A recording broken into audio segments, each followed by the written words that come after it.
Actually, you may be able to delete your tweets, but you can never delete your email if the U.S. Border Patrol gets a hold of it.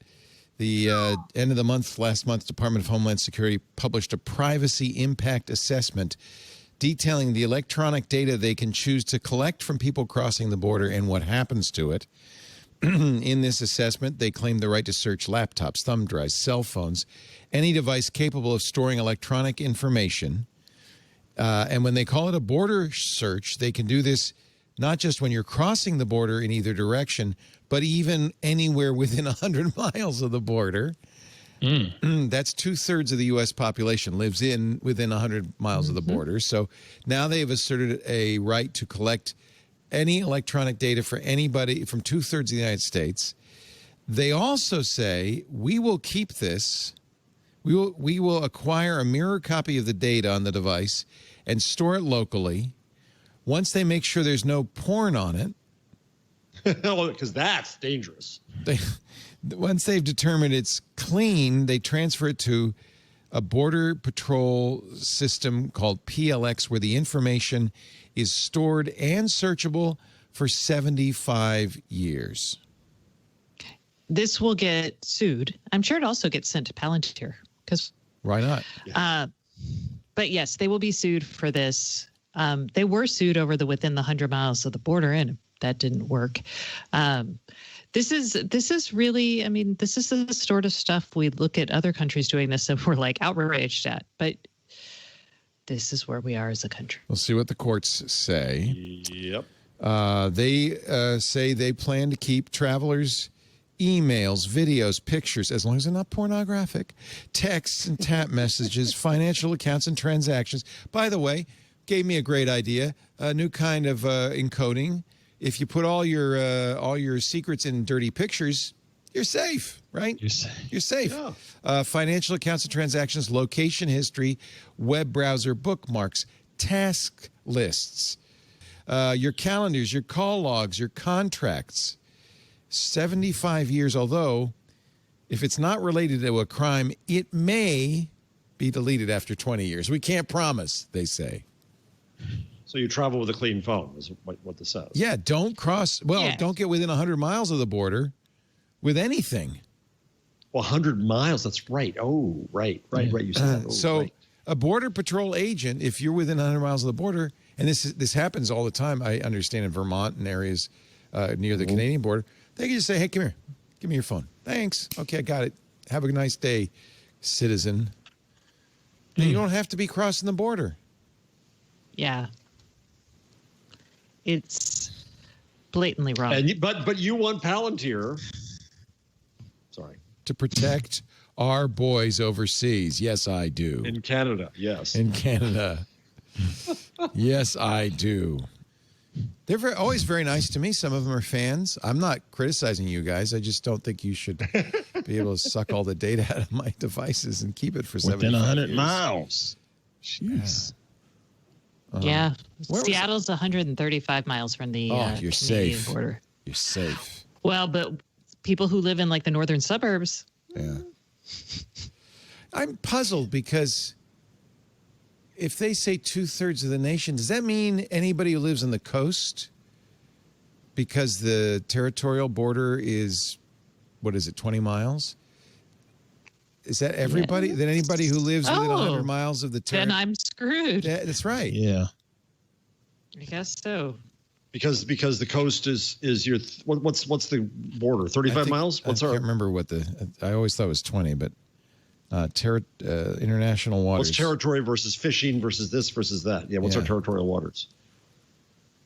Well, no detail is too small for us. We will. This is maritime law, my friend. Maritime law. I do not know. The law of the sea, my friends. I'm 200 looking on the DHS site. The high seas. The Copenhagen Convention of 1857. Sure was 1858. It's complicated is the answer. Wow, it is just complicated as hell. Look at this chart. There's the continental shelf.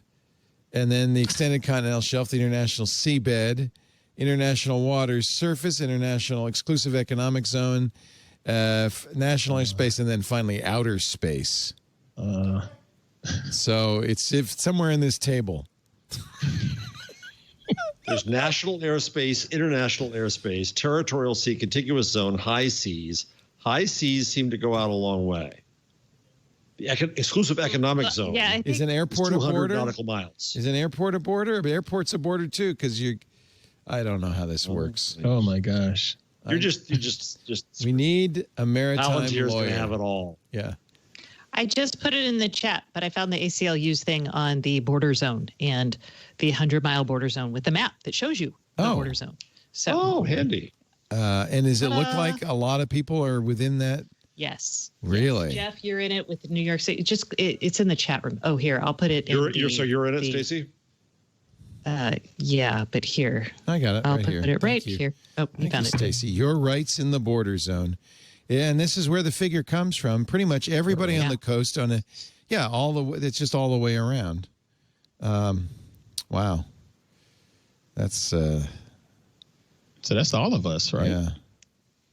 Yeah. Palantir is It going to is. have it all. And they mention, as an example, on January 19th, 2 Border Patrol agents boarded a Greyhound bus at a Fort Lauderdale station and questioned passengers row by row. The bus was scheduled to travel from Orlando to Miami. No international border, but they ultimately detained a Jamaican national who they claimed overstayed her tourist visa. Apparently, this happens all the time. And I remember reading about, I think it was a Vermont town that was routinely harassed by the Customs and Border Patrol agents because they would come down and on a Saturday night. They love to roust people.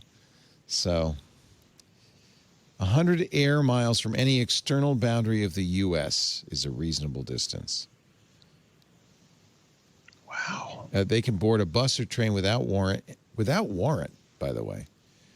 Yeah. Anywhere. What within right do you have to say, no, I'm not going to do this? Do you have any rights? You do have that right. You have, they cannot detain you without reasonable suspicion. So if you go, there's a segment in the ACLU, are there limitations to immigration officials' power?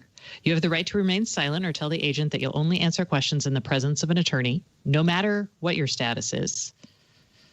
And they cannot detain you without reasonable suspicion, although they can create that very quickly. And they cannot search you without probable cause or your consent. So basically, shut up, say, I need to see an attorney, and they can't arrest you for that.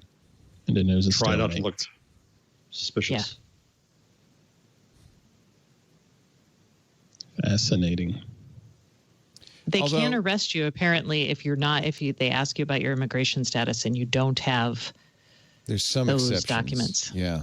But the thing is, it's very intimidating, and you have to be a surprisingly strong-willed person to not say anything. And you have to know this. I And mean, you have like, to know it. and Yeah. most people are inclined to, and you see this, I mean, you see this in cop shows all the time, but they're inclined to help because they're probably Right. not guilty of anything, and then they Right. get suckered into something. Right.